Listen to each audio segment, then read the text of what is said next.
नमस्कार, मैं हूं आपके साथ गौरव राजेंद्र। बुलेटिन की शुरुआत करते हैं। मॉस्को में भारत उत्सव शुरू हो गया है और ये उत्सव 5 जुलाई से 13 जुलाई तक चलेगा और आगंतुकों को मास्टर क्लास, पारंपरिक प्रदर्शनों और नृत्य कार्यक्रमों के माध्यम से भारतीय संस्कृति की गहरी समझ प्रदान करेगा। मॉस्को सरकार और रूस स्थित भारतीय दूतावास के सहयोग से आयोजित भारत उत्सव भारत की समृद्ध विरासत का जश्न मनाता है और आगंतुकों को इसकी जीवंत परंपराओं का प्रत्यक्ष अनुभव प्रदान करता है। रेड स्क्वायर के ठीक सामने मानेजिनया स्क्वायर स्थित उत्सव स्थल को एक आकर्षक उद्यान में बदल दिया गया है। इसमें हरियाली, पारंपरिक भारतीय सजावट और समर्पित विश्राम क्षेत्र है। यहाँ अनुभवी प्रशिक्षक आगंतुकों को योग और श्वास क्रिया का मार्गदर्शन देंगे, पारंपरिक नृत्य की मास्टर क्लास आयोजित करेंगे और ध्यान सत्र का संचालन करेंगे। उत्सव के अतिथि ये भी जान सकेंगे कि शास्त्रीय भारतीय नृत्य शारीरिक और भावनात्मक स्वास्थ्य को कैसे बढ़ाता है। महाराष्ट्र, तमिलनाडु और नागालैंड के साथ अन्य भारतीय राज्यों के कलाकार इस उत्सव में प्रस्तुति देंगे। कार्यक्रम में आधुनिक क्षेत्रीय संगीत के साथ साथ बॉलीवुड के हिट गीतों का भी समावेश होगा। वहीं वयस्क और बच्चे दोनों ही Cinderella in India love story जैसे अनोखे प्रदर्शनों का आनंद ले सकेंगे।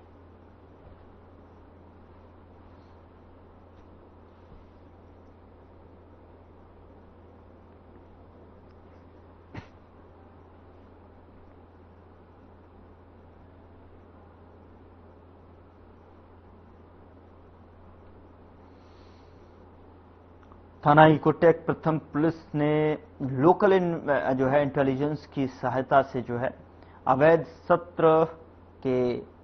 शस्त्र के साथ एक अभियुक्त नसरुद्दीन उर्फ नसरू को डिक्सन कंपनी के पीछे ग्राम लुक्सर से गिरफ्तार किया गया है। अभियुक्त के कब्जे से एक अवैध तमंचा, 315 बोर में एक जिंदा कारतूस बरामद किया गया है।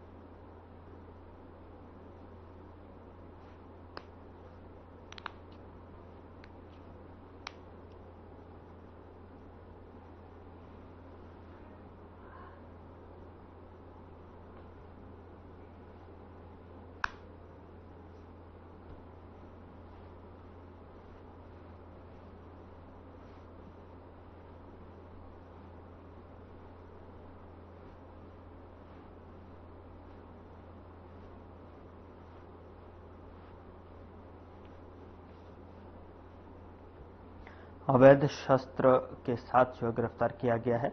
अवैध तमंचा, जिंदा कारतूस भी बरामद हुआ है। तो लोकल इंटेलिजेंस की सहायता से ये गिरफ्तारी संभव हो पाई है। डिक्सन के पीछे लुक्सर क्षेत्र से ये गिरफ्तारी गौतम बुद्ध नगर से, जिसके अवैध तमंचा, जिंदा कारतूस भी बरामद हुआ है।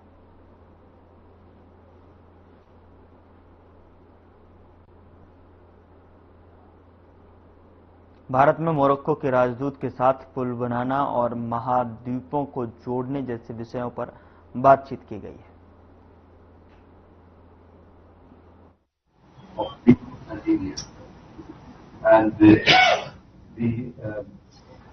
And I can recognize and welcome the distinguished ambassadors and head of missions from the Arab Diplomatic Corps.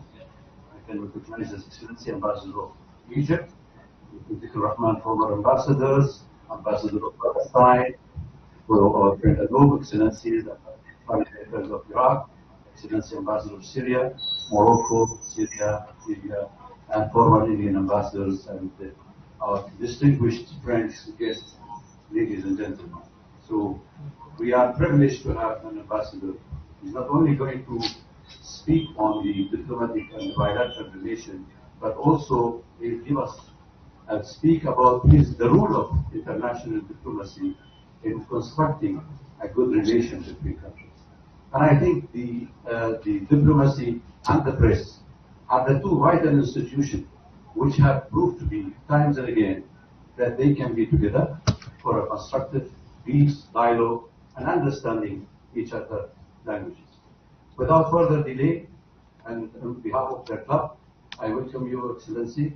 I'm very eager to listen to your voice of you, and I would like for Mr. Ketinaya, our senior member from the club, to introduce our ambassadors.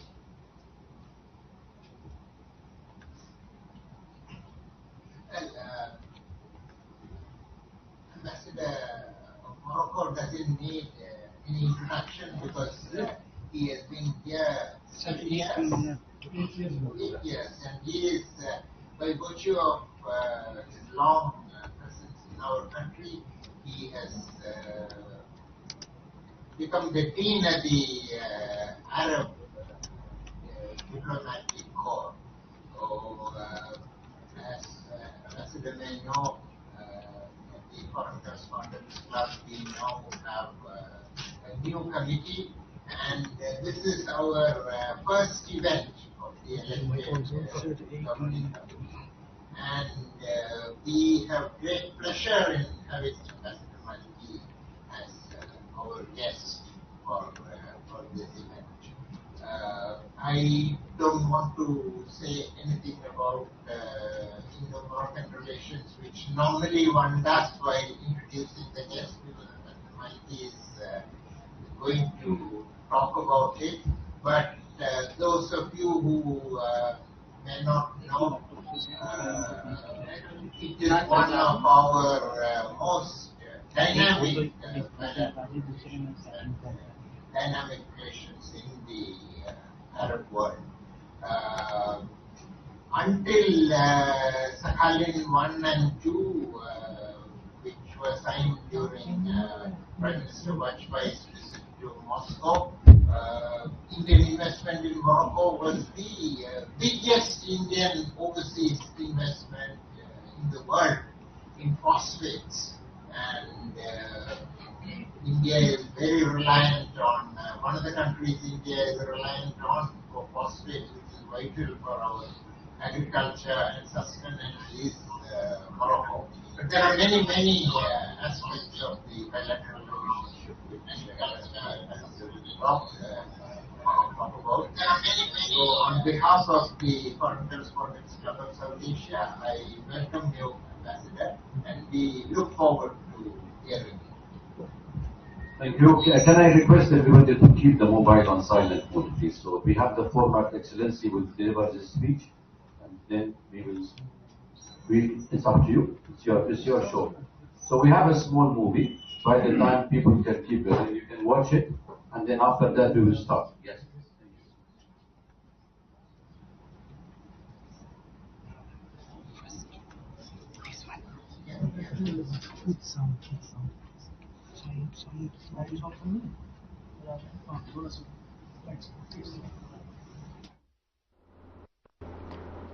Guru Purnima के पावन अवसर पर मुख्यमंत्री योगी आदित्यनाथ ने गोरखपुर में गोरखनाथ मंदिर में शिवावतार महायोगी गुरु गोरखनाथ का पारंपरिक रूप से विशेष पूजा अर्चना की और उन्होंने गुरुदेव ब्रह्मलीन महंत, अवैधनाथ, दादा गुरु महंत, दिग्विजयनाथ और योगीराज बाबा गंभीरनाथ समेत नाथ पंथ के सभी गुरुओं की श्रद्धापूर्वक पूजा अर्चना और उनके प्रति कृतज्ञता व्यक्त की।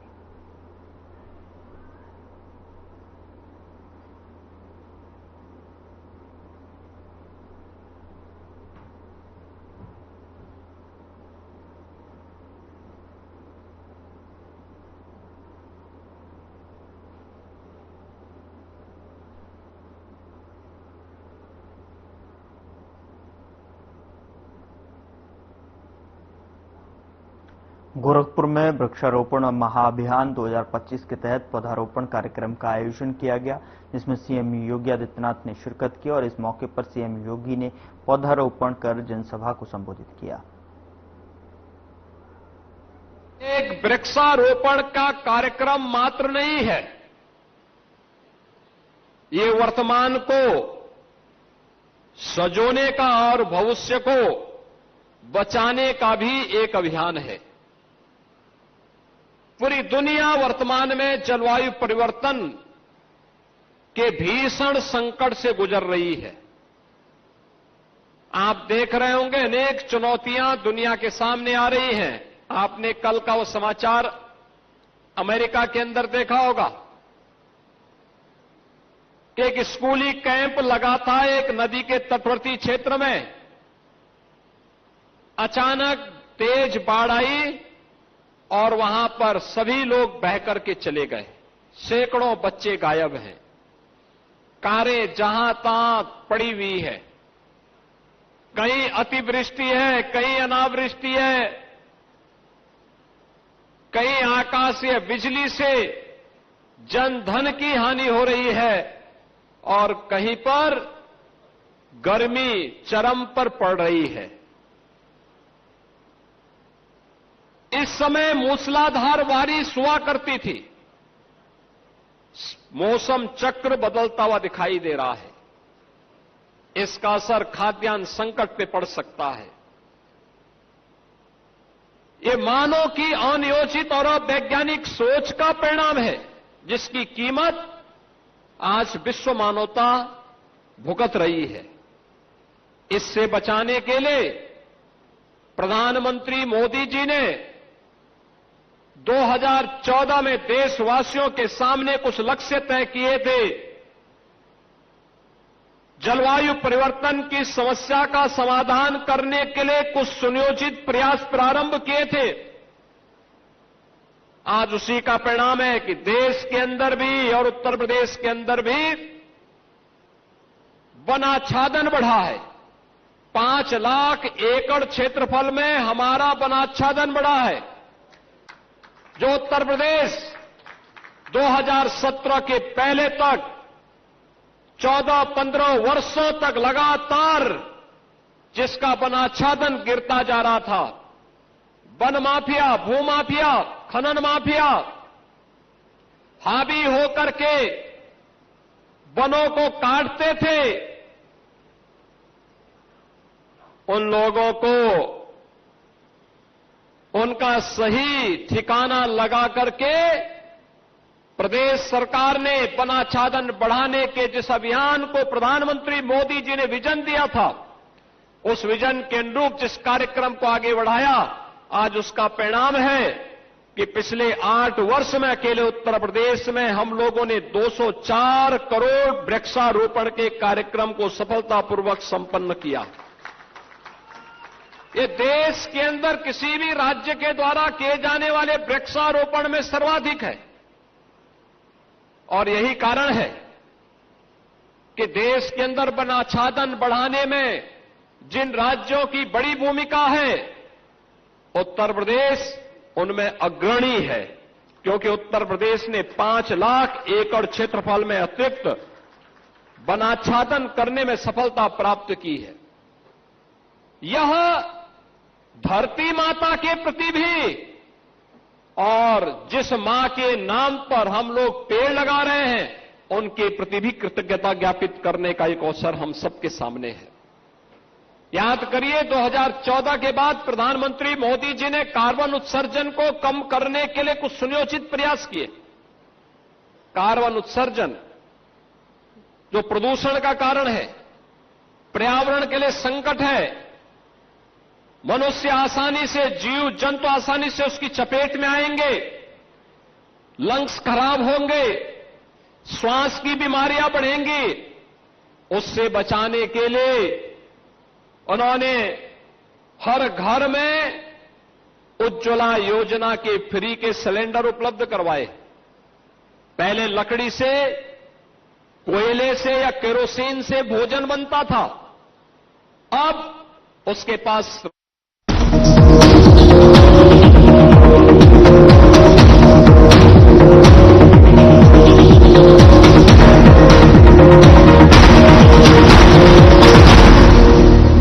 क्या आप जिम जाते हैं, कसरत करते हैं, फिर भी आपकी सेहत नहीं बनती? काजू बादाम किशमिश मेवे प्रोटीन के डिब्बे खाते हैं, फिर भी कुछ असर नहीं होता? तो इसका मतलब है आपका पाचन तंत्र खराब है। और जब तक के पाचन तंत्र दुरुस्त नहीं होगा, आप जितना मर्जी अच्छे से अच्छा खा लो, आपकी सेहत नहीं बन सकती। इसलिए हमारी संस्था सन्यासी आयुर्वेदा ने एक ऐसी दवा का निर्माण किया है जो कि आपके लिवर, आपके पाचन तंत्र को दुरुस्त करने का काम करती है, ताकि आप जो भी खाएं उसका पूरे का पूरा निचोड़ आपके शरीर को लगे। आपकी भूख बढ़े, खाया पिया सही से लगे, नया खून बने, हड्डियों में जान आए, वजन बढ़े और आप मोटे तगड़े खूबसूरत पर्सनैलिटी के मालिक बन जाएं। सिर्फ 699 रुपए की पूरे 1 महीने की दवा होती है और आप इसे घर बैठे 011-45454545 पर फोन करके दवा मंगवा सकते हैं। इसी प्रकार से हर घर शौचालय का कार्यक्रम उसी अभियान का हिस्सा है। बहनों और भाइयों, अनेक ऐसे कार्यक्रम हुए और इस बार हमारी सरकार ने यह तय किया कि हम 37 करोड़ वृक्षारोपण एक दिन में करेंगे। आज वृक्षारोपण कार्यक्रम पर प्रश्न खड़ा करने वाले लोगों से मैं पूछना चाहता हूं, जब उनको अवसर मिला था तब वे लोग कुछ नहीं कर पाए। तब उन्होंने योजनाओं को भ्रष्टाचार का केंद्र बिंदु बनाया, लूटपाट का केंद्र बिंदु बनाया। आज हमारी सरकार 1 डिस्ट्रिक्ट 1 प्रोडक्ट दे रही है, 1 डिस्ट्रिक्ट 1 क्रॉप दे रही है। और इन लोगों ने, समाजवादी पार्टी रही हो या कांग्रेस या बहुजन समाज पार्टी, इन लोगों की सरकार थी, इन लोगों ने 1 डिस्ट्रिक्ट 1 माफिया दिया था। 1 डिस्ट्रिक्ट 1 माफिया। इन लोगों ने परिवारवाद के नाम पर समाज में जहर घोलने का काम किया था। ये माफिया जंगलों के अवैध कटान करवाते थे, ये माफिया अवैध खनन कराते थे, ये माफिया जमीनों पर कब्जा करते थे, ये माफिया अराजकता का तांडव करते थे, गरीबों पर अत्याचार करते थे। लेकिन अब माफिया प्रवृत्ति के खिलाफ जीरो टॉलरेंस की नीति का परिणाम प्रदेश भर में देखने को मिल रहा है। बहनों और भाइयों, आज उसी का परिणाम है। प्रदेश के नौजवानों के सामने अब पहचान का संकट नहीं है। अब प्रदेश का नौजवान देश के अंदर कहीं जाता है, पहले उसे पहचान छुपानी पड़ती थी। अब जब वह उत्तर प्रदेश का नाम बोलता है तो सामने वाले के चेहरे पर एक चमक होती है उत्तर प्रदेश के नाम को सुन करके। ये नई पहचान बनी है। बहनों और भाइयों, लूट के नाम पर किस प्रकार का तांडव था, याद करिए। आज पूर्वांचल एक्सप्रेस वे पर अयोध्या के बाद फिर मैंने अयोध्या में इन लोगों ने राम भक्तों पर गोलियां चलाई थी। पूर्वांचल एक्सप्रेस वे के नाम पर, जो पूर्वांचल एक्सप्रेस वे 341 किलोमीटर लंबा, 120 मीटर चौड़ा हम लोगों ने बनाया है। बहनों और भाइयों, इसी पूर्वांचल एक्सप्रेस वे पर पहले समाजवादी पार्टी की सरकार के समय में टेंडर हुए थे। उनका टेंडर था 340 किलोमीटर का, चौड़ाई थी 110 मीटर और उसकी लागत थी उनकी समय में 15,200 करोड़ रुपए। नोट करिए, 340 किलोमीटर लंबा, 110 मीटर चौड़ा और टेंडर में उनकी लागत इन्होंने बनाई थी 15,200 करोड़ रुपए। जब हमारी सरकार आ गई, भारतीय जनता पार्टी की डबल इंजन सरकार आ गई, इस सरकार ने जब देखा कि जमीन नहीं है, इन्होंने टेंडर कर दिए, उसको निरस्त किया गया और निरस्त करने के बाद फिर से विज्ञापन निकाल करके नए टेंडर आमंत्रित किए गए। अब 110 मीटर की बजाय 120 मीटर चौड़ा किया गया, 141 किलोमीटर लंबा बनाया गया और लागत आई है 11,800 करोड़ रुपए की। बहनों और भाइयों, ये जो लूट थी ये कहां जा रही थी? ये वही लोग हैं जो उपदेश दे रहे हैं। लखनऊ में है एक JPNIC, Jayaprakash Narayan international centre, JP गांधीवादी विचारधारा के लिए जाने जाते थे, देश के अंदर मूल्यपरक राजनीति के लिए जाने जाते थे। राजनीति में जिन्होंने मूल्यों और आदर्शों को स्थापित करने की वकालत की, परिवारवाद की मुखालफत की, उस जेपी के नाम पर, जिन्होंने सर्वोदय के नाम पर समाज को जोड़ने का काम किया था, इन लोगों ने ऐसे सर्देय जयप्रकाश जी को भी बदनाम करने का काम समाजवादी पार्टी ने किया। याद करिए, जेपीएनआईसी सेंटर जो बनना था लखनऊ में, इसकी लागत थी मात्र 200 करोड़ और 2017 मार्च तक 860 करोड़ खर्च हो गया और अभी तक पूरा नहीं हो पाया था। सीबीआई जांच चल रही है और इसीलिए बबुआ इस बात को लेकर बौखला गए हैं कि इनके लूट का, इनके भ्रष्टाचार को उजागर करने वाला, याद करिए 200 करोड़ का कोई कार्य 860 करोड़ खर्च हो जाए और तब भी पूरा न हो, ये लोग नैतिकता की बात करते हैं। ये लोग नैतिकता की बात कर रहे हैं। 2012 से 17 के बीच। बुलेटिन में मेरे साथ इतना ही, लेकिन अब वक्त हो चला है डॉक्टर राकेश गुप्ता के साथ हमारे खास कार्यक्रम प्लस माइनस का।